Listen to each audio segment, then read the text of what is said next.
नमस्कार दोस्तों, मैं पंकज सिंह एक बार फिर से आप सभी के समक्ष अपने YouTube चैनल स्टडी विद प्यार पंकज पे स्वागत करता हूं।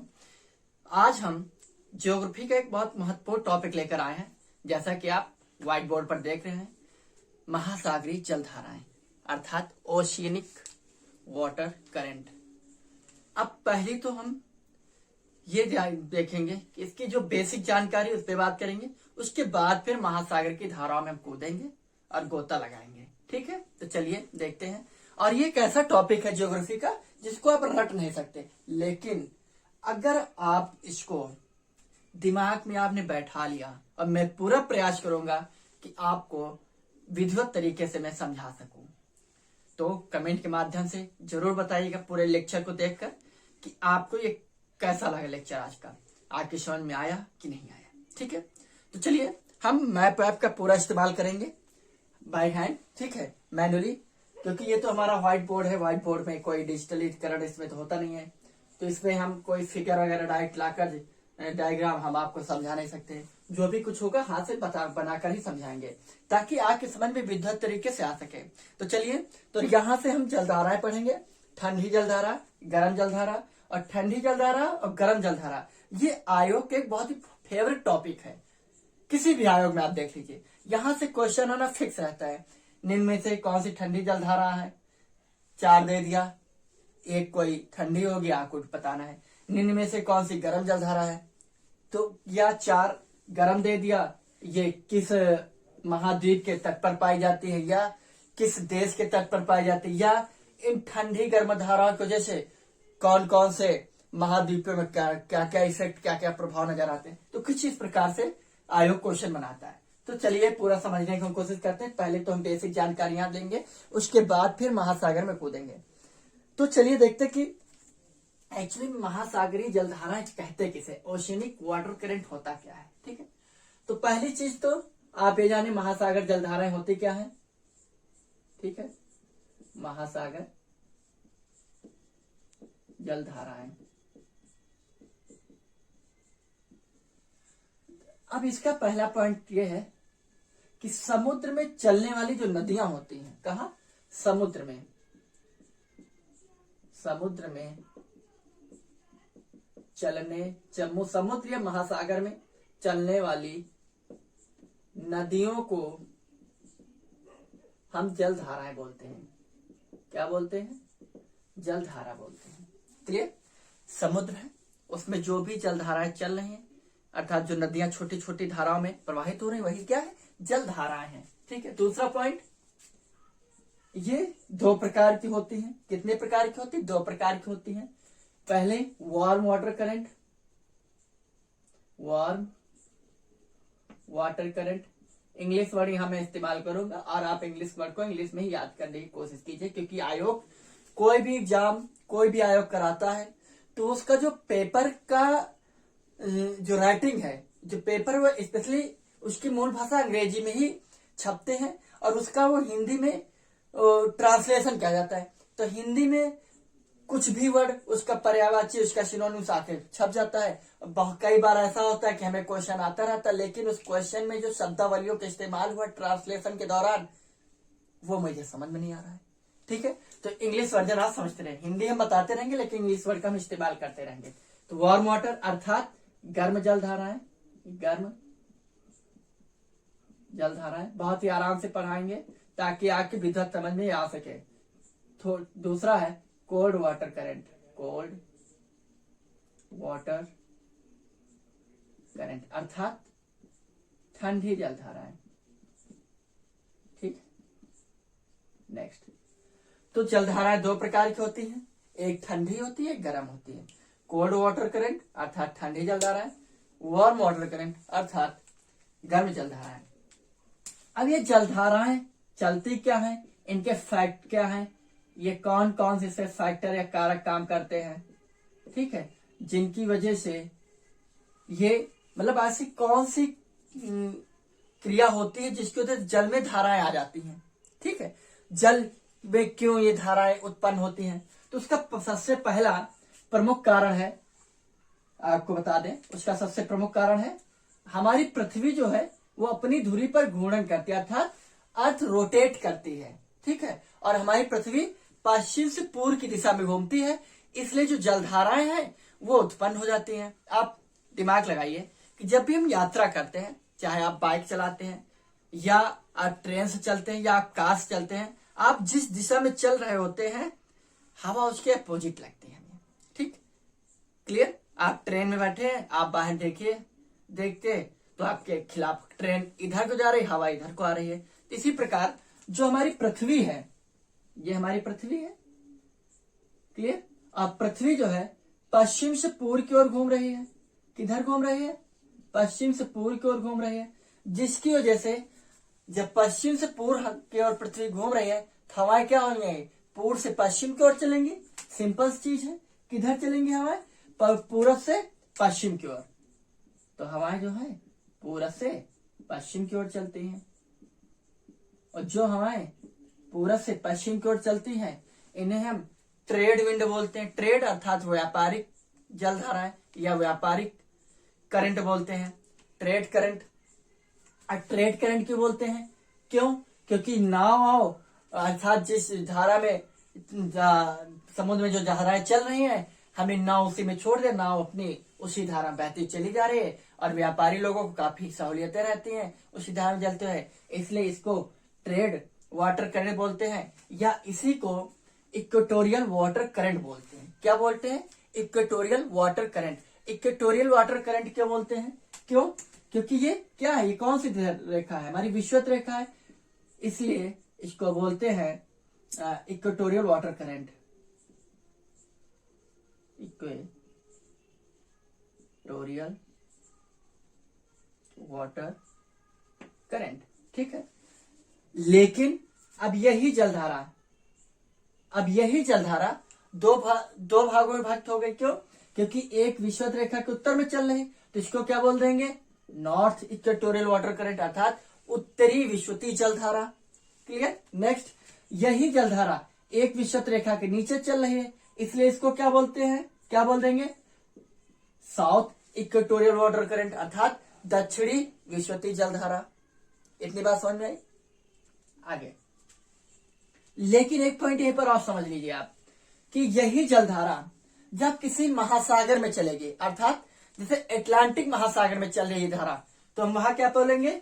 North Atlantic equatorial water current, अर्थात उत्तरी अटलांटिक विषुवतीय जलधारा। क्लियर? वही जलधारा अटलांटिक महासागर में दक्षिण की ओर चलेगी तो उसको बोल देंगे south Atlantic equatorial water current, अर्थात दक्षिणी अटलांटिक विषुवतीय जलधारा। बात समझ में आ रही है? आगे अब इनके जो फैक्टर है, इसमें सबसे बड़ा फैक्टर क्या है? पृथ्वी का अपने अक्ष पर घूमना अर्थात अर्थ रोटेशन, अर्थ रोटेशन पहला फैक्ट। दूसरा लवणता। लवणता क्या होती है? यानी खारापन, जो ठीक है, सेलिनिटी। लवणता अर्थात लवणता जो है महासागरों में हर जगह बराबर नहीं पाई जाती है, कहीं पर कम कहीं पर ज्यादा, जिसकी वजह से लवणता की वजह से जल में डेंसिटी थोड़ा ज्यादा पाई जाती है। जिस क्षेत्र में लवणता ज्यादा होगी वहां पर घनत्व जल का ज्यादा होगा, अर्थात डेंसिटी वहां पर ज्यादा होगी। ठीक, एक इसका भी कारण है जलधाराओं में, इसकी वजह से भी जलधाराएं चलती हैं। दूसरा तापमान। दूसरा क्या है? तापमान, अर्थात क्या? टेम्परेचर। तापमान भी इसका एक प्रमुख कारण है। क्लियर? क्या है? तापमान। तापमान कैसे?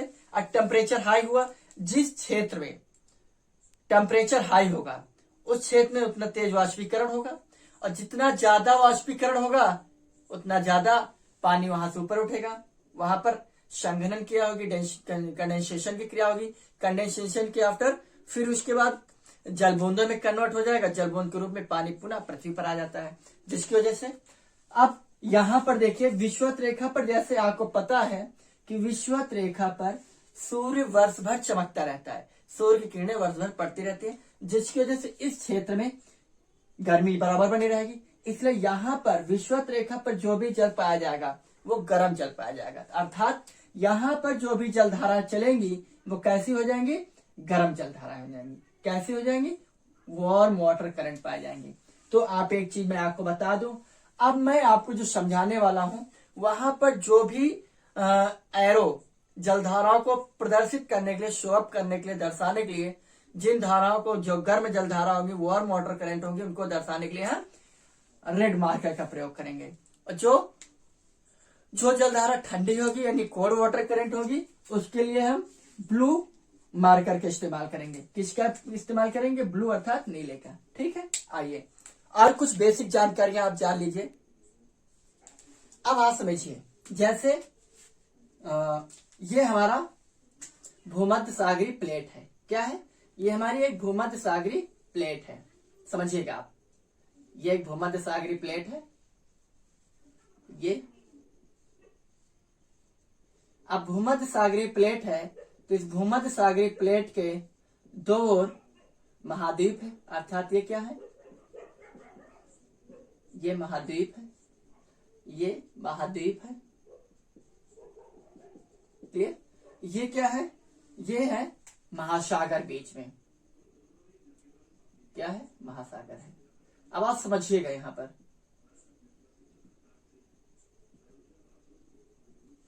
अब आप समझिएगा कि ये महासागर है और इसमें ये जलधाराएं किधर चलेंगी, पूर्व से पश्चिम की ओर चलेंगी।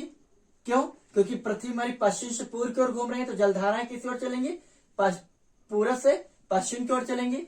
इसलिए ये जो इसका ऊपरी लेयर है, ये क्या बोलते हैं, इसको सतह बोलते हैं, अर्थात सरफेस बोलते हैं, वाटर सरफेस। ठीक, सतह बोलते हैं। तो इस सतह पे जो करंट होगा, अर्थात जो जलधारा है वो इधर चलेगी। जो गर्म जलधारा होगी वो जब इधर से इधर चलेगी तो इधर वाला एरिया थोड़ा डाउन हो जाएगा, क्योंकि जल इधर से इधर प्रवाहित हो रहा है, तो यहाँ थोड़ा एरिया जल की सतह थोड़ा डाउन होगी और इधर वाला थोड़ा ऊपर उठ जाएगा, जिसकी वजह से, और ये क्रिया क्यों हो रही है, क्योंकि हमारी पृथ्वी पश्चिम से पूर्व की ओर घूम रही है और जलधारा पूर्व से पश्चिम की ओर चल रही है, और यहाँ पर हॉट वाटर करंट पाया जाएगा। क्यों, क्योंकि हम विषुवत रेखा की बात कर रहे हैं। और ये क्रिया आप देखिए, ये कैसे आप समझेंगे। आप एक गिलास या एक ऐसे पात्र में पानी लीजिए, किसी बाल्टी में देख लीजिए, टब में देख लीजिए, और आप फूंक मारिएगा, अर्थात महासागर में हवा आ रही है। ठीक है, तो उस फूंक के आप जब मारेंगे तो आप देखेंगे कि जिधर से आप फूंक मार रहे हैं, जिस तरफ से मार रहे हैं, उधर से जब जल दूसरी तरफ जा रहा है, तो आप उसके सामने साइड, तो जिधर से आप मार रहे हैं उधर का जल स्तर थोड़ा डाउन हो जाएगा। अब जब इधर जल स्तर डाउन हो जाएगा, तो मैं यहां पे बता रहा हूं इधर आपको, तो ये पृथ्वी है। क्लियर, ये विषुवत रेखा है, ये करंट आ रहा है यानी जलधारा इसे इधर प्रवाहित हो रही है। इधर वाला जब इधर जल स्तर डाउन हुआ, इधर वाला अप हो गया, क्योंकि इधर से पानी इधर आ रहा है, इधर से जलधाराएं आ रही हैं। तो अब आप देखिए, तो ये इधर टकराएंगी जलधाराएं, तो इधर आएंगी, इधर टकरा के। क्लियर, आगे समझ। लेकिन ये वाला जल स्तर डाउन हो रहा है, तो इसको भरने के लिए इधर से जलधाराएं आ जाएंगी, इधर से। ठीक, इधर से जलधारा आकर इस सतह को फिर से पानी से भरेंगी। ठीक है, इसको फुलफिल करेंगी। इतनी बात समझ में आए कि आगे चलते हैं। अब हम एक मॉडल बनाते हैं, मॉडल के थ्रू आपको थोड़ी बातें समझाएंगे, बेसिक जानकारियां। उसके बाद फिर हम महाद्वीपों को बनाएंगे। चाहे तो आप, मैंने रफ कर दिया है, नहीं तो आप स्क्रीनशॉट ले सकते थे। चलिए थोड़ा, अब हम आपको फिर से समझाएंगे थोड़ी चीजें, फिर उसके बाद हम सीधा मैप पे आते हैं। आप समझिए, ये एक महाद्वीप है टेम्परेरी। ठीक, थोड़ा इसको मैं डाउन करके बनाऊंगा क्योंकि ताकि आसानी से समझा सकूं। एक महाद्वीप ये है, एक महाद्वीप ये है। क्लियर, अब इस महाद्वीप के बीचों बीच से विषुवत रेखा जा रही है, इक्वेटोरियल लाइन जिसको बोलते हैं। अब समझिए, जैसा कि मैंने आपको बताया था कि विषुवत रेखा पर सूर्य कि किरणें वर्ष भर लंबवत पड़ती हैं, जिसकी वजह से विषुवत रेखा पर वर्ष भर यहाँ का जल गर्म होता है। गर्म जल होने के कारण यहाँ पर जो जलधाराएं होंगी गर्म जलधाराएं हो जाएंगी। ठीक है, आइए अब ये जो जलधाराएं हैं पूरब से पश्चिम की ओर चलेंगी। क्लियर, पूरब से पश्चिम की ओर चलेंगी। जो उत्तर में होंगी उन्हें हम क्या बोलेंगे, नॉर्थ इक्वेटोरियल वाटर करंट, और जो दक्षिण में होंगे उनको क्या बोलेंगे, साउथ इक्वेटोरियल वाटर करंट। अब मैं इनके नामकरण कर दूं साथ ही साथ, इसको बोलेंगे north, N for north equatorial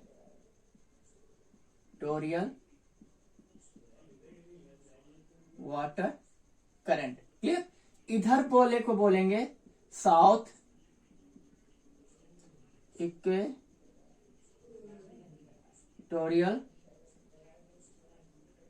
water current. Clear, इतनी बात समझ आई आपकी। आगे अब ये जब जलधारा इधर आएगी तो इस महाद्वीप के, ये महाद्वीप का आपका पश्चिमी क्षेत्र है, पश्चिमी साइड है, दिशा है वेस्ट, और ये है ईस्ट। क्लियर, वैसे ही ये ईस्ट है और ये वेस्ट है। आगे बात समझे। तो कहने के तात्पर्य है जब ये जलधारा, गर्म जलधारा है, वाटर करंट, इंग्लिश में जलधारा को करंट बोलते हैं, लेकिन उसके आगे 3 वर्ड आपको मिलेंगे, एक करंट, एक स्ट्रीम, एक ड्रिफ्ट। ये 3 वर्ड आपको मिलेंगे। जो सबसे प्रमुख जलधारा होगी उसको करंट बोलेंगे। जब करंट 2 भागों में डिवाइड हो जाएगी, एक उत्तर में एक दक्षिण में, तो उसको स्ट्रीम बोलेंगे। यानी करंट से जो पतली या थोड़ा उससे कमजोर धारा होगी उसको हम स्ट्रीम बोलेंगे। और स्ट्रीम, जब स्ट्रीम का फैलाव होगा, स्कैटरिंग होगी, उसको हम, अर्थात स्ट्रीम की जब जलधारा, स्ट्रीम जब कई सारे धाराओं में विभक्त होगी तो उसको हम ड्रिफ्ट बोलेंगे। आगे बात समझ में। आइए, तो एक करंट है, ये जब ये जलधारा इधर से आखिर इधर आएगी, इस महाद्वीप से टकराएगी, तो टकराकर इधर मुड़ जाएगी। किधर मुड़ जाएगी, इधर मुड़ जाएगी, ऐसे चली जाएगी। इसको क्या बोलेंगे, स्ट्रीम बोलेंगे। लेकिन यही स्ट्रीम आगे जाकर 2-3 धाराओं में विभक्त हो जाएगी। क्लियर, इसको क्या बोलेंगे, इनको बोलेंगे ड्रिफ्ट बोलेंगे। क्लियर, आगे बात समझ में। अभी एक गर्म जलधारा की पूरी कहानी चल रही है। आगे आइए, ये धारा इधर टकराएगी तो टकराकर इधर जाएगी। क्लियर, लेकिन फिर ये भी कई सारी धाराओं में विभक्त हो जाएगी। क्लियर, वैसे ही जैसे इधर इसको क्या बोले थे, स्ट्रीम, वैसे ही इसको हम स्ट्रीम बोलेंगे, इसको ड्रिफ्ट बोलेंगे। आगे बात समझे। जब विषुवत रेखा के क्षेत्र में धाराएं चलेंगी तो विषुवत रेखा के क्षेत्र की जो भी धाराएं होंगी, जिधर भी जाएंगी वो गर्म जलधारा ही होंगी। क्लियर, अब लेकिन यहां पर ठंडी जलधाराएं भी चलेंगी। अब इधर से कुछ ठंडी जलधाराएं आएंगी। ठीक, ये एक जलधारा आएगी इधर। क्लियर, अब ये भी कई सारी धाराओं में विभक्त हो जाएगी, अर्थात ये भी ड्रिफ्ट का निर्माण करेंगे, स्ट्रीम बनाएंगी। वैसे ही ये भी जलधाराएं आएंगी, ये आएंगे। ठीक है, करंट कोल्ड वाटर करंट है। ठीक, और ये भी कई सारे जलधाराओं में विभक्त हो जाएंगी। जैसे ही इनको भी हम कोल्ड ड्रिफ्ट बोलेंगे, इनको हॉट वार्म ड्रिफ्ट बोलेंगे, इनको स्ट्रीम बोलेंगे, इसको स्ट्रीम बोलेंगे। इतनी बात समझ में आई। दूसरा, ये जब जलधाराएं विषुवत रेखा में चलेंगी, उत्तर वाले को तो नॉर्थ इक्वेटोरियल वाटर करंट, दक्षिण वाले को साउथ इक्वेटोरियल वाटर करंट, अर्थात उत्तरी विषुवतीय जलधारा या दक्षिणी विषुवतीय जलधारा बोलेंगे। हिंदी और इंग्लिश दोनों का इस्तेमाल करते हुए चलेंगे। लेकिन एक धारा जो इधर आ रही इसी दिशा में जस्ट उल्टा प्रवाहित होती है। इसको बोलेंगे प्रति विश्वती जलधारा। क्या बोलेंगे?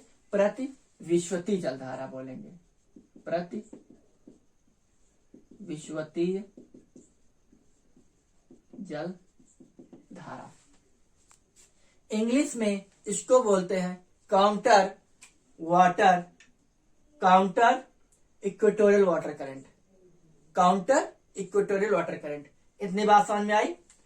आप समझिए यहां पर जब जल इधर से इधर आ गया तो इधर कुछ ना कुछ तो उसका सतह डाउन होगी, उसकी सरफेस कुछ ना कुछ तो डाउन होगी ना, जिसकी वजह से अब इधर वाला जो जल है वो मान लो ये हमारा जल है, ठीक है, ये जल भरा हुआ है, तो इस जल में कुछ ही एरिया है जो गर्म होगा, सतह का कुछ हिस्सा, जल का ऊपर से कुछ हिस्सा गर्म होगा, पूरा नीचे तक जल गर्म नहीं होगा। अब ये जल जितना गर्म हुआ था वो उतना प्रवाहित होकर इधर आ रहा है, तो इधर कौन सा जल बच रहा है? इधर जल बच रहा है ठंडा जल, क्योंकि गर्म वाला तो इधर प्रवाहित होकर आ रहा है और गर्म वाला जल इधर प्रवाहित होकर आ रहा है, तो इधर इसका एरिया बढ़ भी जाएगा गर्म वाले का, ठीक है। इधर ज्यादा गर्म जलधाराएं हो जाएंगी, जिसको जल क्षेत्र ज्यादा हो जाएगा। इधर जो भी जल गर्म हुआ है वो प्रवाहित होकर इधर आ गया, तो इसलिए यहाँ पर जो जल होगा वो नीचे से ठंडा वाला ऊपर आएगा। क्लियर? अब आप ये बात कैसे समझेंगे? ये बात आप समझेंगे जैसे किसी पात्र में, किसी पतीली में, किसी भगोने में आपने पानी चढ़ाया, और पानी चढ़ाने के बाद वो जितना ज्यादा गर्म होता जाएगा तो उतना ज्यादा आप क्या है, ऊपर से नीचे पानी घूमता रहता है। जल धारा उत्पन्न होने का एक कारण ये भी है, जल धारा उत्पन्न होने के एक कारण ये भी है। क्लियर? लेकिन यहाँ पर आपने जो फ्लेम, जो लौ जलाई है, जो आग लगाई है, नीचे से लगाई है, तो वो जो जल है वो नीचे से गर्म होना शुरू होगा, नीचे से ऊपर जाता है। लेकिन यहाँ प्रकाश ऊपर से आ रहा है, इसलिए ये प्रकाश ऊपर वाली सतह को सीधा पहले गर्म करेगा। लेकिन ऊपर वाली सतह इतना ज्यादा प्रकाश नहीं होता है, अधिकतम प्रकाश की जो सीमा है वो लिमिट होती है 100 से 200 मीटर क्रमशः तक ही सागर या महासागर में जल गर्म होता है। उसके नीचे वाला जल गर्म नहीं होता, ठंडा ही होता है। तो गर्म वाला जल इधर आ गया तो ठंडा वाला जल फिर से ऊपर आएगा। तो इस क्षेत्र में कैसी जल धारा, इधर कैसा क्षेत्र है, इधर कैसा एरिया है, इधर तो ठंडी जल धाराएं हैं और इधर गर्म जल धाराएं हैं। तो जिधर ठंडी जल धाराएं होंगी उधर आपको मरुस्थल मिलेंगे। क्या मिलेंगे? मरुस्थल। और आप देख रहे हैं महाद्वीप का कौन सी दिशा है? पश्चिमी दिशा है। क्यों? क्योंकि ये वेस्ट है, और ये महाद्वीप कैसी दिशा है? पूर्वी दिशा है। तो इधर क्या है आप देखिए, इधर क्या है? ठंडी जल धाराएं हैं, क्योंकि जल क्या है? ठंडा है, तो इधर मरुस्थल तैयार होंगे। क्यों? क्योंकि जब ठंडी जल धारा होगी तो उसका वाष्पीकरण नहीं होगा, वाष्पीकरण नहीं होगा तो जिसकी वजह से फिर वाष्पीकरण नहीं होगा तो संघनन की क्रिया नहीं होगी, और संघनन की क्रिया नहीं होगी तो वर्षा नहीं होगी, और जब वर्षा नहीं होगी तो वहां का जो भूमि है वो मरुभूमि तैयार हो जाएगी और उर्वरकता शक्ति उसकी समाप्त हो जाएगी, जिसकी वजह से मरुभूमि वो होती है जहां पर कोई पेड़ पौधे न जगते हो, न उगते हो, उसको मरुस्थल बोलते हैं। लेकिन यहाँ पर जल राशि गर्म है, जल राशि गर्म होने के कारण वाष्पीकरण से ऊपर जाएगा। ऊपर जाने के बाद टेम्परेचर क्या ऊपर ठंडा रहता है। एक चीज जान लीजिए, ब्रह्मांड ठंडा है। ब्रह्मांड क्या ठंडा है? क्यों? हमारे आपको लगता होगा कि हमारे ब्रह्मांड में सूर्य है, तो सूर्य की वजह से हमारी पृथ्वी पर इतना गर्म है, हम ऊपर जाएंगे तो और गर्मी मिलेगी मुझे? नहीं, टेम्परेचर ऊपर जाएंगे तो डाउन होता रहेगा। अब गर्मी क्यों लगती है? क्योंकि पृथ्वी में जो यही है ग्लोबल वार्मिंग, कि एक्चुअली में जो प्रकाश नीचे आ रहा है वो वायुमंडल में एक ऐसी लेयर बन रही है गैसों की, जिसकी वजह से पूरा का पूरा जो गर्मी प्रकाश की वजह से जो पृथ्वी गर्म हुई, जो हीट हुई है, वो उसकी जो हीट वाली ऊष्मा अर्थात हीट जो है वो उसका वाष्पीकरण पूरा नहीं हो पा रहा है, जिसकी वजह से पूरी गर्मी बाहर नहीं जा पा रही वायुमंडल के। और जब वायुमंडल के बाहर नहीं जा पा रही तो गर्मी पृथ्वी पर बनी रहने के कारण हमें यहाँ पर गर्मी महसूस हो रही, और उसका सबसे बड़ा रीजन गैसेस है, और उन गैसों का नाम दिया गया ग्लोबल वार्मिंग। उस ग्लोबल वार्मिंग में एक गैस सबसे प्रमुख है जिसको कार्बन डाइऑक्साइड बोलते हैं। ठीक है, तो कुछ इस तरीके से प्रमुख गैसें हैं। अब इसका एक उदाहरण और समझिए। गर्मी ठंडी के सीजन में हम वूलन क्लॉथेस पहनते हैं, अर्थात गर्म कपड़े पहनते हैं। गर्म कपड़े गर्मी कतई नहीं देते हैं, ठीक है, लेकिन वो क्या करती है, जो गर्मी हमारे शरीर से में जो गर्मी है वो एक्चुअली में जो बाहर निकलती रहती है नॉर्मली कपड़े पहनने से, तो वूलन कपड़े क्या उस गर्मी को बाहर निकलने नहीं देती है, जिसकी वजह से ठंडी के सीजन में मुझे ठंडी से बचाते हैं। सेम प्रोसेस यही है, अगर वो गर्मी पूरी निकल जाए तो वूलन कपड़े की वजह से हमारे शरीर में फिर ठंडी बनी रहेगी, गर्मी नहीं बचुकेगी, क्योंकि वो गर्मी रोक नहीं पा रहे हैं। इसीलिए कहा जाता है कि ज्यादा मोटे कपड़े पहनने से अच्छा है कि कई पतले पतले कपड़े पहने जाए, क्योंकि वो जो ऊष्मा कई सारे परत से निकलेगी तो थोड़ा कम निकलेगी। तो वही है कि पृथ्वी पर जो वाष्पीकरण की क्रिया हो रही है, जो प्रकाश आ रहा है पूरा बाहर नहीं जा रहा, जिसको जैसे मुझे लगता है कि हम जैसे जैसे ऊपर जाएंगे वैसे वैसे गर्मी मिलेगी, नहीं हमारा टेम्परेचर ऊपर जाने पर डाउन होता है। इसीलिए इस एरिया में जब वाष्पीकरण की क्रिया होगी और जब वाष्पीकरण की क्रिया से चल वो ऊपर जाएगा, वाष्प के माध्यम से वहां संग्रहण होगा, कंडेंसेशन की क्रिया होगी, और कंडेंसेशन की क्रिया होने के उपरांत फिर वो क्या हो जाएगा, वो ठंडा होगा, जल वाष्प वाला ठंडा हो जाएगा, और ठंडा होने के बाद फिर जल बूंदे के रूप में पृथ्वी में गिरेगा, अर्थात बारिश के रूप में गिरेगा। और जिस क्षेत्र में जितनी ज्यादा बारिश होगी वहां पर उतने ज्यादा पेड़ पौधे होंगे। इसीलिए आप इसको समझिए कि ये है अमेजन के जंगल, और जिसकी वजह से यहाँ पर बारिश बहुत हो रही है। तो यहाँ पर क्या हो जाएगा, यहाँ पर उच्च वर्षा होगी। क्यों उच्च वर्षा क्यों होगी, क्योंकि इधर गर्म जलधारा ज्यादा है, वार्म वाटर करंट का क्षेत्र ज्यादा है, जिसकी वजह से वाष्पीकरण ज्यादा हो रहा है, बारिश ज्यादा हो रही है। तो यहाँ पर क्या होगी, उच्च वर्षा होगी। कहाँ पर, महाद्वीप के पूर्वी साइड में, और महाद्वीप के पश्चिमी साइड में क्या है, वर्षा नहीं हो रही है, जिसकी वजह से यहाँ पर मरुस्थल तैयार है। ये थी बेसिक जानकारी। क्लियर। दो चीजें और जान लीजिए। विषुवत रेखा पर जो भी जलधाराएं चलेंगी वो गर्म होंगी। गर्म होने का रीजन क्या, मैंने आपको बता दें कि वर्ष भर यहाँ पर सूर्य किरणें बराबर पड़ती रहती है, जिसकी वजह से जो भी सागर महासागर विषुवत रेखा के क्षेत्र में होते हैं वो गर्म होते हैं। क्लियर। जब ये जो नीले ब्लू कलर से मैंने जो एरोज बनाए हैं, ये ठंडी जलधाराओं को प्रदर्शित कर रहे हैं, अर्थात ध्रुवों की ओर से आ रही जलधाराएं, ये ध्रुवों की ओर से आ रही है। और ध्रुव क्या होते हैं, ध्रुवों पर सूर्य का प्रकाश वर्ष भर पड़ता नहीं, 6 महीने पड़ता है, 6 महीने नहीं पड़ता है, जिसकी वजह से यहाँ पर बर्फबारी होती रहती है। और बर्फ जमी होने का यहाँ पर जो हवाएं चलती हैं, जो जलधाराएं निकलती हैं, ठंडी जलधाराएं होती है, और ठंडी जलधाराएं जो होती है उनमें वाष्पीकरण की क्रिया होगी नहीं। इसलिए ठंडी जलधाराएं जिस भी क्षेत्र में जाएंगी इधर से चल रही है, और महाद्वीप के जिस क्षेत्र में पड़ेंगी वहां पर वो भी एक तो यहाँ पर हवा ऐसे चल रही, जलधारा ऐसे हो रही, एक तो ठंडा पानी ऊपर आ रहा है, ऊपर से ठंडी जलधारा और भी आ रही। इस वजह से यहाँ पर जिस एरिया में जितनी ज्यादा ठंडी हवाएं चलेंगी उस एरिया में मरुस्थल उतना ज्यादा तैयार होंगे। समझ के बाद अब एक चीज जान लीजिए, जिन जिन क्षेत्रों में, जिन जिन महाद्वीपों में या देशों में मरुस्थल होंगे, आप ये जान लीजिए मोटा मोटी चीजें कि उन क्षेत्रों में ठंडी जलधाराएं का प्रकोप है, उन क्षेत्रों में ठंडी जलधाराओं का प्रभाव है। इतनी बात समझ में है। अब आइए समझते हैं मैप के माध्यम से। क्लियर। चाहे तो आप स्क्रीनशॉट ले सकते हैं। क्लियर। आइए अब हम सबसे पहले अटलांटिक महासागर को पढ़ेंगे। अटलांटिक महासागर में जलधाराओं की कैसी क्रियाएं होती हैं आप देखिए। तो सबसे पहले हम बनाएंगे सबसे पहले क्या, ये बनाएंगे हम विषुवत रेखा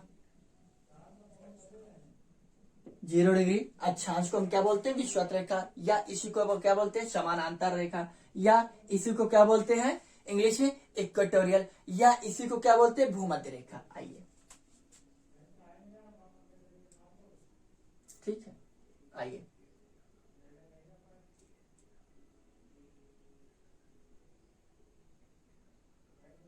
ये है, हम बना रहे हैं दक्षिण अमेरिका। क्लियर। ये क्या हम बना रहे हैं, दक्षिण अमेरिका, और हम बना रहे हैं उत्तर अमेरिका। क्लियर। नेक्स्ट ये है मैक्सिको की खाड़ी, फिर ऊपर जा रहे हैं, ये है हडसन की खाड़ी से होते हुए कैनेडियाई शील्ड होते हुए ये हम पहुंच गए। ठीक, उत्तर अमेरिका दक्षिण अमेरिका। और जैसा कि आपको पता है कि ब्राजील से होते हुए, अर्थात दक्षिण अमेरिका के ब्राजील, इक्वाडोर, कोलंबिया और ब्राजील से होते हुए भूमध्य रेखा वही निकलती है। तो ऐसे मैंने आपको दर्शाने की कोशिश की है। इधर हम बना रहे हैं क्या, अफ्रीका महाद्वीप। क्या बना रहे हैं, हम थोड़ा दूर बनाएंगे ताकि स्पेस हमें मिलता रहे। ये अफ्रीका महाद्वीप है, सॉरी अफ्रीका महाद्वीप कुछ इस प्रकार से बनेगा। ये है गिनी की खाड़ी होते हुए, ये गिनी की खाड़ी है, गिनी की खाड़ी से होते हुए अफ्रीका महाद्वीप से गिनी खाड़ी होते हुए श्वेत रेखा प्रवेश करती है। ठीक है, और ये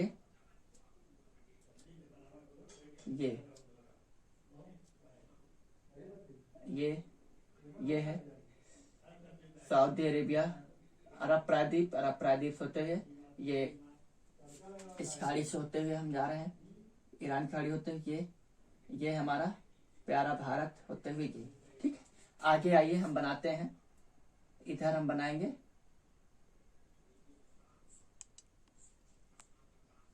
इधर हम बना रहे हैं यूरोप महाद्वीप। ये कुछ इस प्रकार से, ताकि आपके समझ में विधिवत आता रहे।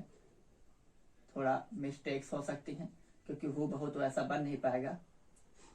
ये क्लियर।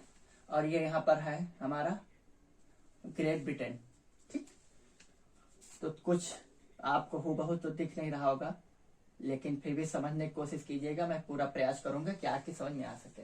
ठीक है, ये है अफ्रीका महाद्वीप, ये है उत्तर अमेरिका, ये दक्षिण अमेरिका, ये अफ्रीका, ये इसके उत्तर में यूरोप महाद्वीप। आइए, तो सबसे पहले हम जलधाराएं प्रवाहित कराएंगे। जैसा कि मैंने आपको बता दिया है, रेड कलर से जो भी धारा बनेगी वो वार्म वाटर करंट होगी, और ब्लू कलर से जो भी जलधारा बनेगी वो कोल्ड वाटर करंट होगी। जैसा कि दक्षिण वाली इधर घूम जाएगी। ठीक, और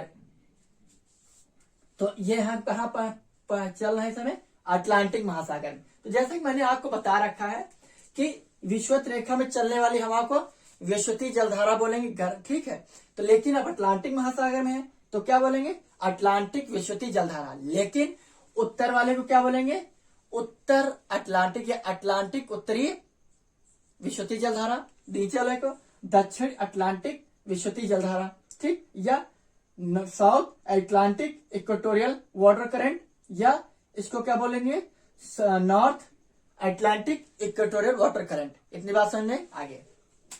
अब इसकी एक जलधारा ऐसे मुड़ जाएगी। ठीक, ये यहां पर कुछ छोटे छोटे द्वीप हैं, इनको एंटिलीज द्वीप बोलते हैं। क्या बोलते हैं, एंटिलीज द्वीप बोलते हैं। तो ये जलधारा यहां से दो भागों में विभक्त हो जाएगी, एक ऐसे जाएगी, एक लेकिन ऐसे जाएगी। मैं इसको थोड़ा रफ करके इस क्षेत्र को थोड़ा मैं बड़ा करना चाहता हूं। ठीक है, अगर आपको कोई तकलीफ ना हो तो ये मैक्सिको की खाड़ी होते हुए, और ये जलधारा अंदर जाएगी इसके। ठीक, और अंदर जाकर घूम के आएगी और फिर ऐसे आएगी, और ये जलधारा ऐसे आएगी, और ये दोनों जलधाराएं आकर एक जगह मिल जाएंगी। तो ये जो एंटिलीज के इधर जलधारा है, इसको बोलेंगे हम इसको बोलेंगे एंटिलीज स्ट्रीम। क्या बोलेंगे, एंटिलीज स्ट्रीम। लेकिन ये कौन सा एरिया है, उत्तर अमेरिका की ये है, इसको बोलते हैं फ्लोरिडा। तो ये इसको क्या बोलेंगे, जलधारा को हम क्या बोलेंगे, इस जलधारा को हम बोल देंगे फ्लोरिडा की जलधारा या Florida stream. Florida stream. Clear, इतनी बात समझ में आई। अब एक चीज जान लीजिए आप, जैसे कि बरमूडा ट्रायंगल के बारे में आप लोगों ने सुना होगा, बरमूडा ट्रायंगल। तो बरमूडा ट्रायंगल यही है। अब देखिए यहां पर कोई भी मतलब जलधारा आई ऐसे ही मुड़ी, तो इधर से जो लोग आएंगे वो इधर में गोल गोल घूमते रहते हैं, और गोल गोल घूमते रहने की वजह से यहाँ पर बरमूडा ट्रायंगल में जाके फंस जाते हैं, जो कि काफी दिनों तक काफी एक गुप्त रहस्य के रूप में रहा। और अमेरिका ये नहीं चाहता था कि लोग इसके बारे में सही से जानकारी इनको मिले। तो आगे अभी इसके बारे में बात करते हैं। जब फ्लोरिडा और एंटिलीज मिलेंगी तो यहाँ पर एक नई स्ट्रीम एक नई जलधारा तैयार होगी जिसको बोलेंगे गल्फ स्ट्रीम। क्या बोलेंगे? गल्फ स्ट्रीम बोलेंगे। ठहरिए थोड़ा, क्या बोलेंगे हम इसको? गल्फ स्ट्रीम बोलेंगे। ये गल्फ स्ट्रीम, ठीक। अब ये जलधारा इधर आएगी और ये जैसा मैंने आपको बता रखा है, ये फिर ड्रिफ्ट में कन्वर्ट हो जाएगी और ये जाएगी रूस के मुर्मुश्क बंदरगाह तक। कहां तक जाएगी? मुर्मुश्क बंदरगाह तक। और मुर्मुश्क बंदरगाह उत्तरी ध्रुव का एक ऐसा बंदरगाह है रूस का, मुर्मुश्क बंदरगाह। और रूस का एक ऐसा बंदरगाह है जो वर्ष भर खुला रहता है। तो खूबी क्या है? क्योंकि विश्व जो ध्रुवीय क्षेत्र होते हैं तो ध्रुवों पर वर्ष भर ठंडी होती है। ठंडी होने का यहाँ बर्फबारी वर्ष भर रहती है। तो ये जो बंदरगाह होते हैं, झीलें होती है, ठंडी के सीजन में बंद रहती हैं, जब 6 महीने सूर्य वहां पर नहीं दिखाई देता है। लेकिन यहाँ पर एक गर्म जलधारा जा रही है, गर्म जलधारा। और गल्फ स्ट्रीम जो है सबसे मजबूत, सबसे स्ट्रॉन्ग स्ट्रीम जलधारा होती है गल्फ स्ट्रीम। और गल्फ स्ट्रीम सबसे स्ट्रॉन्ग गर्म जलधारा होती है, ठीक है। लेकिन ये जो गल्फ स्ट्रीम के बाद जलधारा कई सारे धाराओं में विभक्त होगी जिसको हम ड्रिफ्ट बोलेंगे। तो ये जो ऊपर जा रही है, जो मुर्मुश्क बंदरगाह तक जा रही है, इसको हम बोलेंगे नॉर्वेजियन ड्रिफ्ट। क्या बोलेंगे? नॉर्वेजियन ड्रिफ्ट, नॉर्वेजियन ड्रिफ्ट बोलेंगे। क्लियर? लेकिन ये जो धारा आ रही इसको क्या बोलेंगे? इसको बोलेंगे नॉर्थ ड्रिफ्ट बोलेंगे, नॉर्थ ड्रिफ्ट। और ये नॉर्थ ड्रिफ्ट इधर आ रही है, ये है इंग्लैंड, ब्रिटेन। तो ब्रिटेन में जो भी वर्षा होती है इसकी वजह से ब्रिटेन में अच्छी खासी मात्रा में एक अच्छा बायोम तैयार होता है, अच्छी खासी मात्रा में जैव विविधताएं देखने को मिलती हैं। उसका प्रमुख रीजन है गल्फ स्ट्रीम की जो जलधारा आगे बढ़ती है, जिसको नॉर्थ ड्रिफ्ट के रूप में जानते हैं, उसकी वजह से। क्लियर? आगे और नॉर्वेजियन कैरेक्टर की वजह से रूस का मुर्मुश्क बंदरगाह वर्ष भर खुला रहता है, जो कि उसको यूरोप जैसे देश में आने के लिए, इधर अटलांटिक महासागर से अपना उद्योग या व्यापार करने के लिए, या अटलांटिक महासागर से अमेरिका जैसे क्षेत्र में आने के लिए उसको काफी सहूलियत, काफी आसानी हो जाती है मुर्मुश्क बंदरगाह वर्ष भर खुले रहने के कारण। ठीक है, इतनी बात समझ में आई। आगे गल्फ स्ट्रीम की बात जानिए। अभी जो गल्फ स्ट्रीम है ये ऐसे जाकर ऐसे आती है, मैंने थोड़ा यहां से बना दिया तो आप यहां समझिएगा। तो जब गल्फ स्ट्रीम यहां ऐसे आती है तो यहां आने के बाद अब मैं थोड़ा इस मैप को थोड़ा और सुधारना चाहता हूं यहां से, ताकि मैं थोड़ा आसानी से समझा सकूं आपको और आपकी बातें समझ में विद्युत तरीके से आ सकें। तो यहां पर तैयार हो जाएगा। अब यहां से एक धारा आएगी उत्तर से। कहां से आएगी? उत्तर से आएगी। तो उत्तर से जो जलधारा आएगी उसको बोलते हैं लेब्राडोर की जलधारा। और जब मैंने जैसे बताया कि ध्रुवों से जो भी जलधाराएं आएंगी वो कैसी होंगी? वो ठंडी होंगी। और विषुवत रेखा से जो जलधाराएं चलेंगी वो क्या होंगी? गर्म जलधारा होंगी। आइए, तो यहां से जलधारा आएगी लेब्राडोर की जलधारा। कैसी जलधारा आएगी? लेब्राडोर की जलधारा। और ठंडी जलधारा और गर्म जलधारा जब भी मिलेंगी उसकी वजह से अच्छी खासी मात्रा में वहां पर फिशरीज हॉटस्पॉट तैयार हो जाएंगे। अर्थात अच्छी खासी मात्रा यानी रिचेस्ट फिशरीज हॉटस्पॉट तैयार हो जाएगा। यानी कि बहुत अच्छा वो मछलियों के उत्पादन के लिए स्थान होता है जहां पर ठंडे और गर्म जलधाराएं मिलती है। इसीलिए जो न्यू फाउंडलैंड वाला एरिया यहाँ पर वो विश्व का सर्वाधिक मत्स्य उत्पादन के लिए जाना जाता है। किसके लिए जाना जाता है? मत्स्य उत्पादन के लिए। आइए, तो लेब्राडोर की जलधारा इधर आई और लेब्राडोर की जलधारा फिर आगे बढ़ेगी, जो कि कई सारी जलधारा में बढ़ जाएगी। तो इसकी एक धारा यूरोप में पहुंचेगी। इसकी एक जलधारा कहाँ जाएगी? इसकी एक जलधारा आएगी इधर यूरोप से होते। यहाँ पर यूरोप के कुछ छोटे छोटे द्वीप हैं, ठीक है, उनको कैनेरीज द्वीप बोलते हैं ये, ठीक है। तो कैनेरी द्वीप से होते हुए ये जलधारा पहुंचेगी इधर से होते हुए इधर अफ्रीका महाद्वीप के पश्चिम साइड में, और जिसकी वजह से इस कैनेरी जलधारा की वजह से अफ्रीका महाद्वीप में, कहा अफ्रीका महाद्वीप में अच्छी खासी मात्रा में दुनिया का सबसे बड़ा मरुस्थल तैयार होता है, जिसको हम बोल देते हैं सहारा का मरुस्थल। तो कौन सी जलधारा है?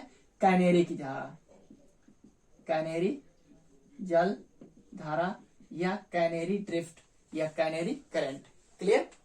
आगे बात समझ में, जिसकी वजह से यहाँ पर क्या तैयार हो जाएगा? दुनिया का सबसे बड़ा गर्म मरुस्थल, ये सहारा मरुस्थल, जिसका विस्तार अफ्रीका महाद्वीप के कुल 11 देशों में है। आगे बात समझ में। तो यही कैनेरी जलधारा की वजह से यहाँ पर सहारा मरुस्थल जैसा एक विशाल का मरुस्थल तैयार होता है। ठीक है, आगे आइए आगे हम देखते हैं। यहाँ पर जब आप आएंगे, ये जो न्यू फाउंडलैंड वाला एरिया जहाँ पर फिशरीज हॉट स्पॉट तैयार हो रहा है, यहाँ पर एक स्थान है नोवा स्कोतिया, नोवा स्कोतिया।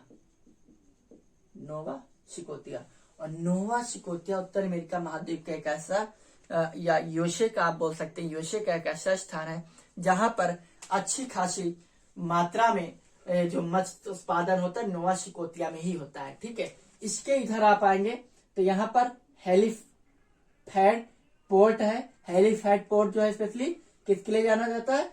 मत्स्य उत्पादन के लिए। हेलीफैड पोर्ट। ठीक है, और ये वाला जो एरिया है यूएसए का, इसको बोलते हैं लेब्राडोर प्रायद्वीप। क्या बोलते हैं? लेब्राडोर का प्रायद्वीप। इतनी बात समझे? अब आइए गल्फ स्ट्रीम के बारे में जान लें।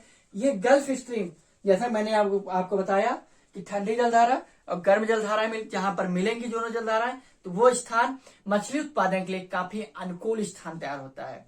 और ऐसे स्थान, और इसीलिए जो न्यू फाउंडलैंड का क्षेत्र है अर्थात नोवा स्कोतिया वाला एरिया है, यहाँ पर दुनिया का सबसे बड़ा मत्स्य उत्पादन है। ठीक है, दुनिया का सबसे बड़ा मत्स्य उत्पादन यहीं पर तैयार होता है। अब आपके दिमाग में क्वेश्चन होगा, सर तो ऐसे तो कई सारे स्थान होंगे जहाँ ठंडी और गर्म जलधाराएं आपस में मिलेंगी, और मिलने की वजह से वहां पर दुनिया में और भी अच्छी खासी मात्रा में मत्स्य उत्पादन होते रहेंगे। बात बिल्कुल सही है। तो आइए इसके आगे हम चलते हैं, और अब यहाँ पर गल्फ स्ट्रीम के बारे में हम कुछ बातें लिख देते हैं। इधर गल्फ स्ट्रीम दुनिया की सबसे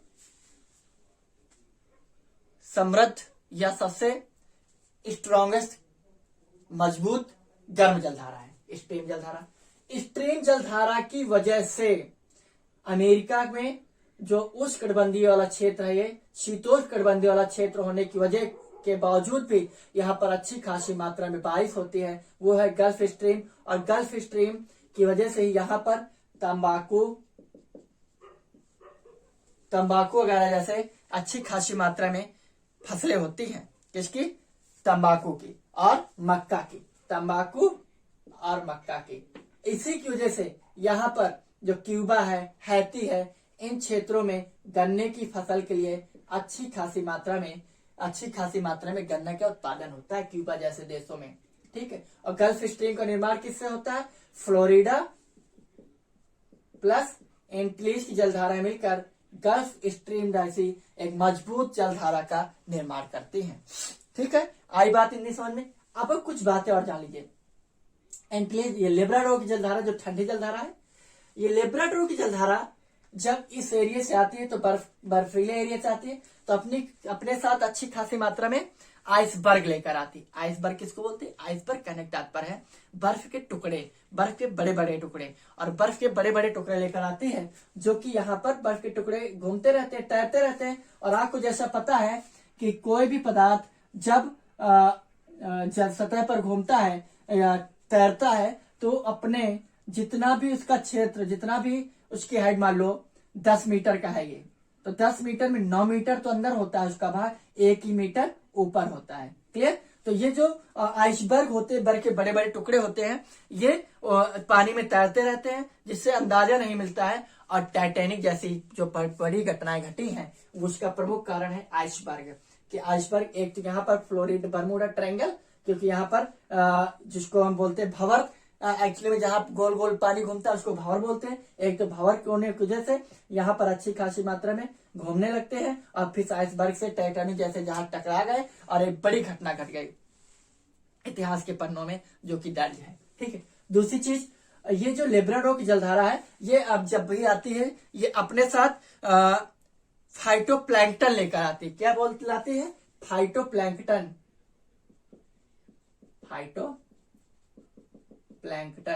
फाइटोप्लैंक्टन मछलियों के लिए अच्छी खासी मात्रा में भोजन का काम करते हैं। किसका काम करते हैं? भोजन का काम करते हैं। और इसीलिए यहाँ पर मछलियों को रहने के लिए अच्छा अनुकूल स्थान, अच्छे रहने की व्यवस्था, प्लस खाने पीने की चीज को भी चीज जहां पर रहना और खाना मिल जाए, इंसान तो नंगा भी रह सकता है। ठीक है। तो अपने लिए तन ढकने के लिए काम कर लेता है। तो वही काम मछलियों को यहाँ पर क्या है? उनके जीवन रहने के लिए अनुकूल टेम्परेचर, प्लस साथ ही खाने की व्यवस्था है। इसलिए यहाँ पर दुनिया का सबसे बड़ा hot spot fisheries, hot spot अर्थात मछली का उत्पादन वाला स्थान बनता है। ठीक है। आगे और एक चीज जान लीजिए कि जहां पर ठंडी और गर्म जलधाराएं बोलती हैं, जहां पर ठंडे और गर्म जलधाराएं मिल रही हैं, तो यहाँ पर वाष्पीकरण ज्यादा, तो यहाँ पर बहुत ही ज्यादा हाईली डेंस फॉग तैयार होता है, अर्थात बहुत ही घना कोहरे का भी निर्माण होता है, जिसकी वजह से देखने के में काफी समस्याएं होती हैं। और घर एक्सीडेंट होने का एक प्रमुख कारण ये भी है, एक डेंस फॉग अर्थात एक घनत्व, एक बहुत ही घना कोहरा। क्लियर? इतनी बात समझ में? अब हम दक्षिण में आकर बात करते हैं। ये जलधारा जो दक्षिण की ओर घूमी है, कहां से? ब्राजील में घूम रही है। और ये पूरा विषुवत रेखा आप देखिए, ये भी एरिया चलता है ब्राजील की ओर से गर्म जलधारा है, ये भी ब्राजील की ओर गर्म जलधारा है। ये जब ब्राजील में आ रहे हैं तो आप देखिए इधर का जल इधर आ रहा है, जिसकी वजह से ब्राजील में क्या होगा? अच्छी, ब्राजील के तट पर, ब्राजील के पूर्वी तट पर अच्छी खासी मात्रा में क्या होगा? वाष्पीकरण होगा। वाष्पीकरण जितना ज्यादा होगा उतना ज्यादा संघनन होगा, और संघनन के बाद उतना ज्यादा जल के बूंदों में कन्वर्ट होगा जल, और अच्छी खासी मात्रा में बारिश होगी, जिसकी वजह से यहाँ पर, कहाँ पर? ब्राजील में एक डेंस फॉरेस्ट तैयार होगा, अर्थात घने जंगलों का उत्पादन होगा, घने जंगल बने तैयार होंगे। आप सोचिए कि हमारे यहाँ हिंदुस्तान में जब अपने यहाँ बारिश होती है, तो अगर आप एक दिन घर की सफाई न करें, आपके आंगन में घास उगाती है, आपके आंगन में दूब निकल आती है। क्यों?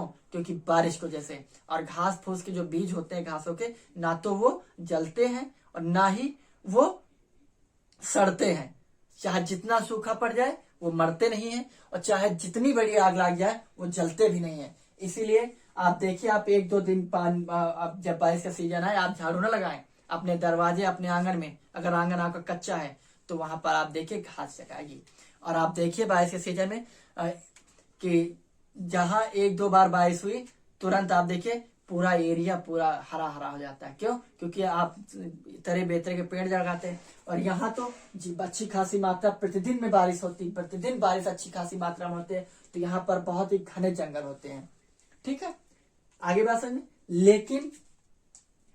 लेकिन उसके बाद आगे हम चलते हैं, अब देखेंगे क्या? देखिए यहाँ पर ये गर्म जलधारा आ रही, लेकिन आप देखेंगे यहां से एक जलधारा आ रही, इधर से एक ठंडी जलधारा आती है। ठीक है। ये इधर ठंडी जलधारा आती है, और यहाँ पर आप देखेंगे एक द्वीप है जिसका नाम है फॉकलैंड द्वीप। क्या नाम है? फॉकलैंड द्वीप। इस फॉकलैंड द्वीप की वजह से ये जो जलधारा है, इसका नाम है फॉकलैंड जलधारा या फॉकलैंड करंट। ठीक है। अब ब्लू है तो ये कैसी जलधारा है? ठंडी जलधारा है। और आगे यहाँ ब्राजील की जलधारा के साथ ये मिल जाती है। और यहाँ पर अब आप सोचेंगे कि ठंडी जलधारा है, तो इसकी वजह से यहाँ पर अर्जेंटीना वाले क्षेत्र में या दक्षिण अमेरिका के दक्षिणी भाग में आप देखेंगे मरुस्थल तैयार हो जाएगा, जिसका नाम है पेंटागोनिया का मरुस्थल। क्या है? पेंटागोनिया का मरुस्थल। पेंटागोनिया मरुस्थल का है अर्जेंटीना में। ठीक। यही जलधारा फॉकलैंड की जलधारा आगे जाएगी। ठीक है। और आगे जाकर ये यहाँ पर टकराएगी अफ्रीका महाद्वीप के पश्चिमी क्षेत्र पर। और आप देखिए यहाँ पर बेंगुला, इसको बोलते हैं बेंगुला की जलधारा। क्या बोलते हैं?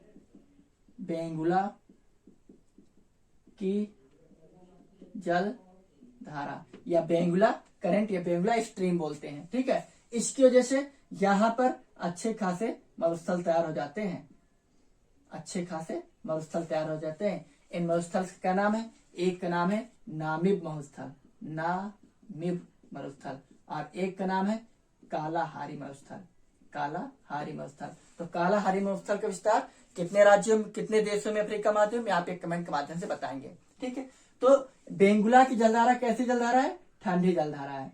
ठीक है, प्लस और बेंगुला की जलधारा ठंडी जलधारा होने की वजह से अफ्रीका महाद्वीप के पश्चिमी तट पर आप देखिए, उत्तर में भी और अफ्रीका महाद्वीप के दक्षिण पश्चिम क्षेत्र में भी क्या हो रहा है? मरुस्थल तैयार हो रहा है। रीजन है ठंडी जलधाराएं। क्या रीजन है? ठंडी जलधाराएं, जिसकी वजह से यहाँ पर अच्छी खासी मात्रा में क्या तैयार हो रहा है? मरुस्थल तैयार हो रहे हैं। इतनी बात समझ में आई आपकी? अब आप इसका स्क्रीनशॉट ले लीजिए, हम अगला मैप लाते हैं। इसको हम रफ करते हैं और रफ करने के बाद हम देखेंगे प्रशांत महासागर में पहुंचेंगे। कहां पहुंचेंगे? प्रशांत महासागर। और इसमें हम एशिया के साथ अफ्रीका महाद्वीप का पश्चिमी क्षेत्र कवर करेंगे, जहां पर आप देखेंगे कि यहाँ पर दुनिया का सबसे शुष्कतम मरुस्थल तैयार होगा। क्या तैयार होगा? दुनिया का सबसे शुष्कतम मरुस्थल तैयार होगा। आइए देखते हैं, चलिए चलिए, ये है हमारी विषुवत रेखा। क्लियर? आगे बात समझ में? ये है दक्षिण अमेरिका। क्या है? दक्षिण अमेरिका। ये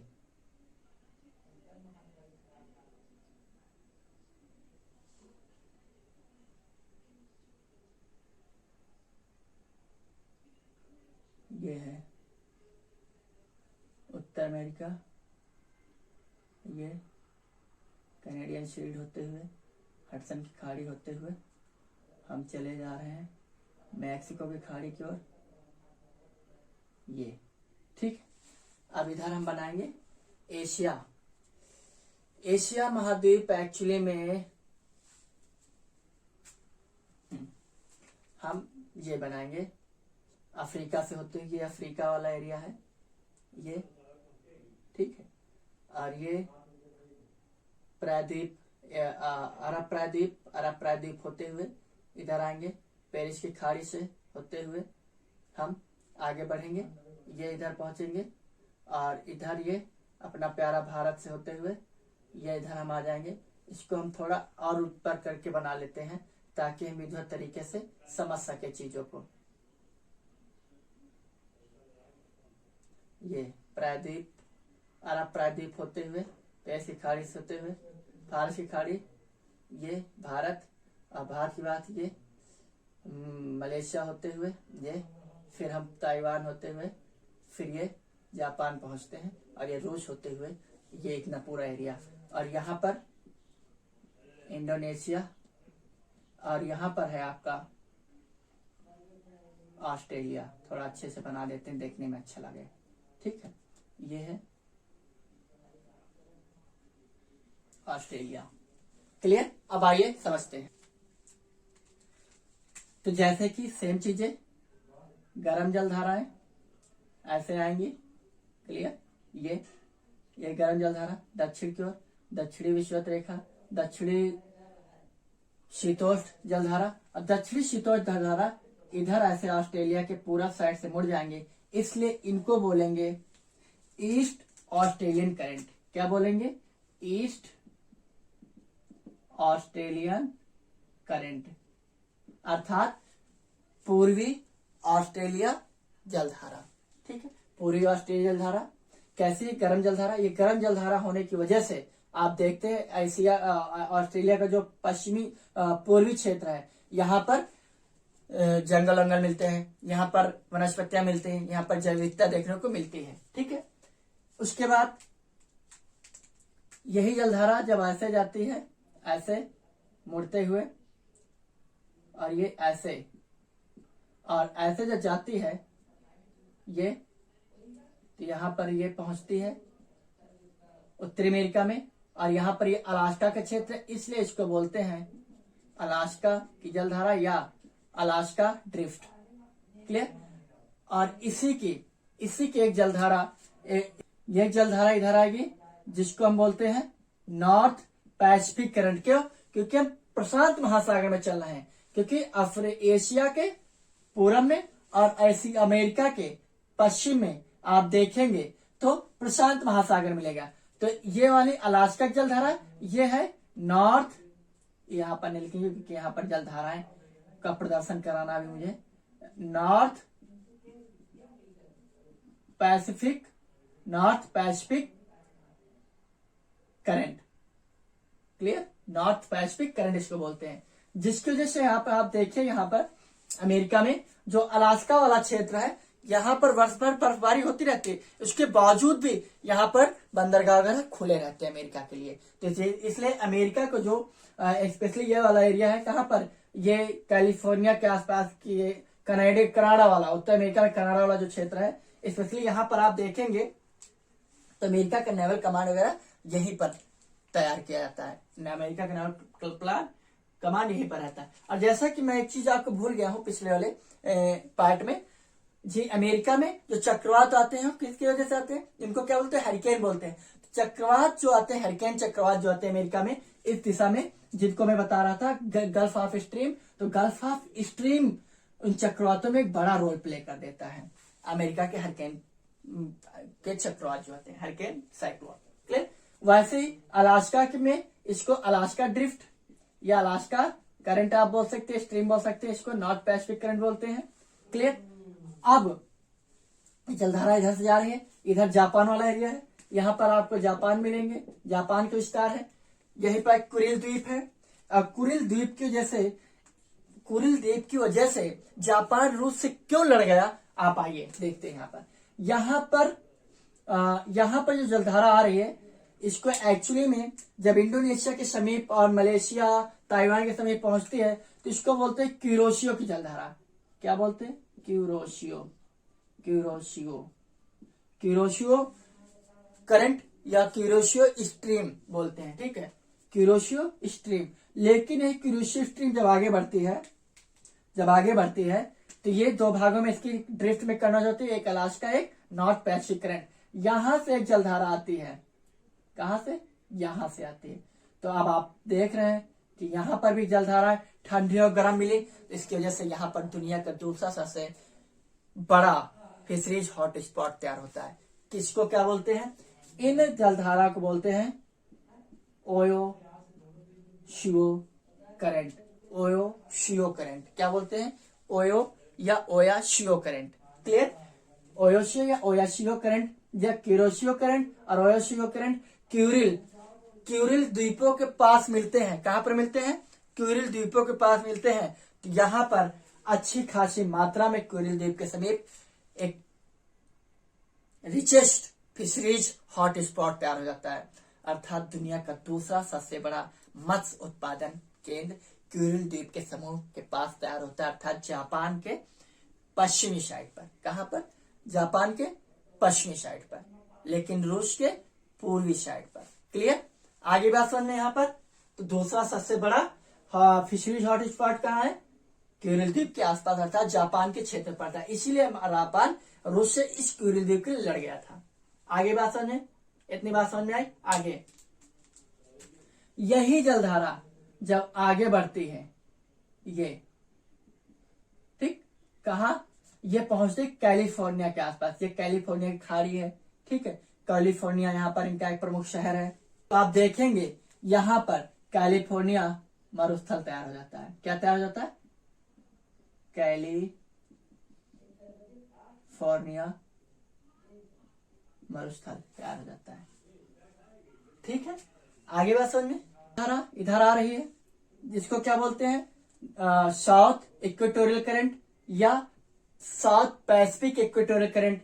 जब ऑस्ट्रेलिया के पूर्वी साइड से मुड़ गए, इसी को क्या बोलेंगे, Australia. East Australia current, east Australia current की वजह से ऑस्ट्रेलिया में अच्छी खासी मात्रा में वनस्पतियां जैविकताएं पाई जाती हैं। अब यही जलधारा आगे जाकर ठंडी होगी, क्या हो जाएगी, ठंडी हो जाएगी। और इसी जलधारा को हम्बोल्ट पेरू की जलधारा के नाम से जानते हैं।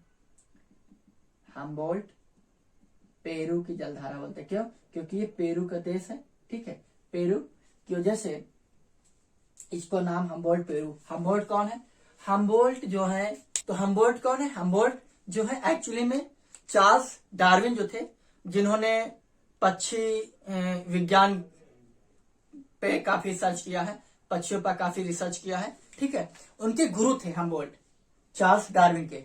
तो हम्बोल्ट पहले व्यक्ति हैं जिन्होंने अमेजन नदी के उल्टा प्रवाह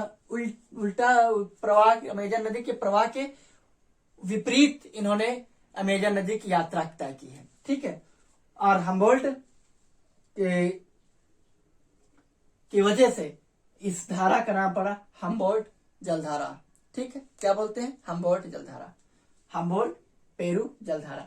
अब ये इतनी दुनिया की सबसे ठंडी जलधारा है, दुनिया की सबसे ठंडी जलधारा कौन सी, हम्बोल्ट जलधारा, हम्बोल्ट पेरू जलधारा, जिसकी वजह से दुनिया का सबसे शुष्कतम मरुस्थल यहाँ पर तैयार होता है, चिली और पेरू के पश्चिमी क्षेत्र पर, ठीक है, जिसको हम क्या बोलते हैं अटाकामा मरुस्थल, क्या बोलते हैं, अटाकामा मरुस्थल। दुनिया का सबसे शुष्कतम मरुस्थल है अटाकामा का मरुस्थल। किसकी वजह से, किस जलधारा की वजह से, हम्बोल्ट पेरू जलधारा की वजह से, या हम्बोल्ट करंट की वजह से। आगे बात समझ में, आगे ऑस्ट्रेलिया में जो चक्रवात आते हैं उनको क्या बोलते हैं, विली विली बोलते हैं, विली चक्रवात बोल देते हैं ऑस्ट्रेलिया में। और विली विली चक्रवात जो ऑस्ट्रेलिया में, तो उसका प्रमुख कारण क्या है, east Australia current. East Australia current जो गर्म वार्म वाटर करंट होती है, वो ऑस्ट्रेलिया में विली विली चक्रवात के उत्पन्न होने की एक प्रमुख रोल प्ले करती है, ठीक है। इतनी बात समझ में आई है।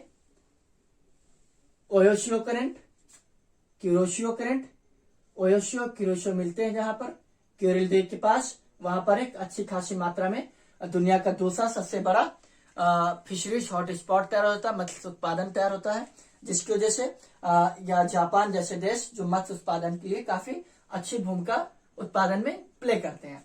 अब जापान एक कठोर, एक चट्टानी भूमि वाला देश है, प्लस द्वितीय विश्व युद्ध के बाद बिल्कुल खत्म हो गया था देश, प्लस यहाँ पर इलेक्ट्रॉनिक उत्पादन की वजह से जापान बहुत आगे बढ़ा, लेकिन इसकी इकोनॉमी में फिश मछली उत्पादन के एक बहुत बड़ा रोल है, इसके मछली उत्पादन में, इसकी इकोनॉमी में एक बहुत बड़ा रोल प्ले करता है जापान, ठीक है। इतनी बात समझ में आ गई, आगे चलिए।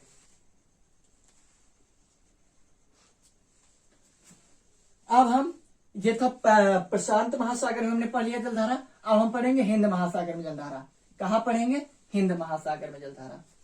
आइए फटाफट हिंद महासागर में हम देख लेते हैं, ताकि ये भी तो देखना है कि आपका लेक्चर बड़ा ना होने पाए, ठीक है। आइए, ये है विषुवत रेखा और ये है अफ्रीका महाद्वीप,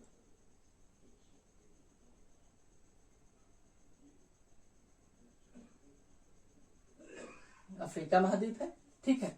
और ये लाल सागर के पास है ये अरब प्रायद्वीप, अरब प्रायद्वीप के बाद ये फारस की खाड़ी के होते हुए हम प्यारे भारत से होते हुए निकलेंगे, और ये मलेशिया थाईलैंड होते हुए, ये वाला एरिया ये जापान और रूस से होते हुए ये हम पहुंच गए। अब इधर हम बनाएंगे किसको,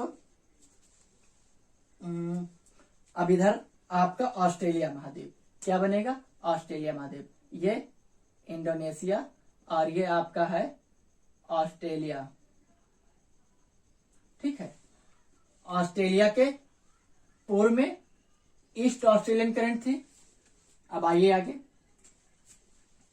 ये वैसे ही गर्म जलधारा है विषुवत रेखा के समीप।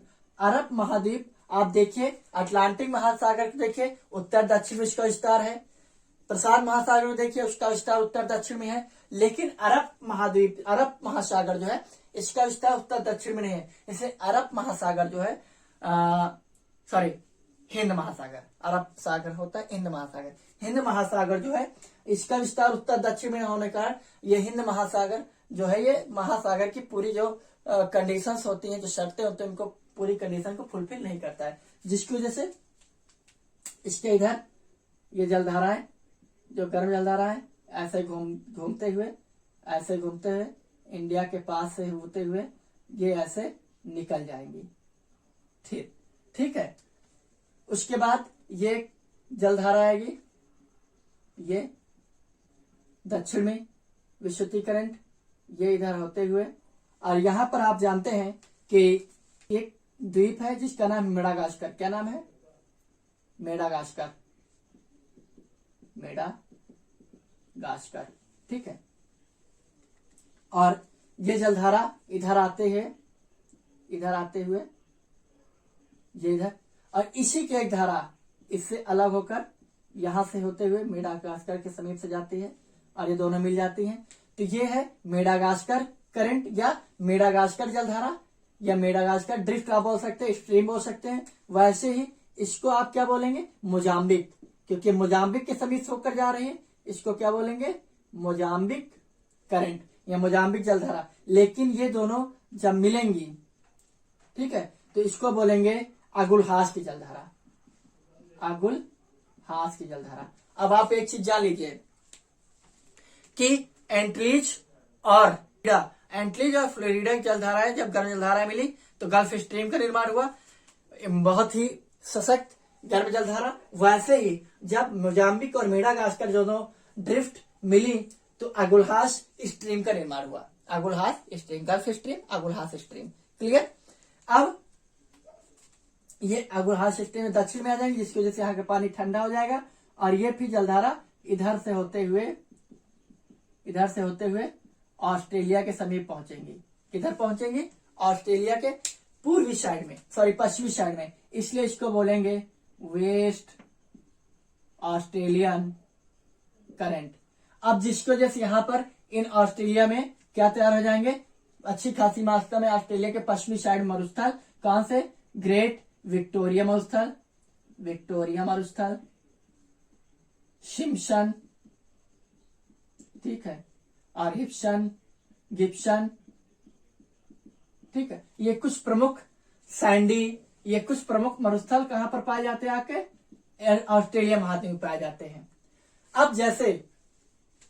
अब आप ये देखिए, ये चक्रवात, ये गर्म जलधारा ऐसे प्रभावित होते हैं जिसकी वजह से हिंदुस्तान में दोनों अरब सागर में और बंगाल खाड़ी में दोनों तरफ चक्रवात का निर्माण होता है। अभी हाल ही में आप देखिए दो चक्रवात आए हैं, बंगाल खाड़ी में हामून चक्रवात और अरब सागर में तेज चक्रवात। तेज चक्रवात का नामकरण हिंदुस्तान ने किया, अर्थात भारत ने इसका नाम तेज दिया है, और हामून का ईरान ने दिया है। तो हामून कहाँ आया था? बंगाल की खाड़ी में आया है, ठीक है, और तेज कहाँ आया है? अरब सागर में आया है। लेकिन आप देखिए हिंदुस्तान में यहाँ मरुस्थल तैयार हो जाता है, ठीक है। इस मरुस्थल को क्या बोलते हैं? थार का मरुस्थल। अब इस थार का मरुस्थल इस जलधाराओं से कोई मतलब नहीं। इस मरुस्थल के तैयार होने का प्रमुख कारण है अरावली की पहाड़ियां, अरावलियों को विस्तार, जो कि अरब सागर से जब दक्षिण पश्चिम मानसून ऊपर जाता है बाद में, तो यहाँ पर अरब सागर अरावली की पहाड़ियां जो है उसके समानांतर पहुंच जाने के कारण मानसून टकरा नहीं पाता, जिसकी वजह से यहाँ पर बारिश बहुत कम होती है। इसकी वजह से मुख्यतः मरुस्थल का उत्पन्न हुआ है, हिंदुस्तान में मरुस्थल का विकास हुआ है। आगे बात समझ में? और तो ये रहा आज के महासागरीय जलधाराएं, ओशियनिक वाटर करंट। लेक्चर कैसा रहा?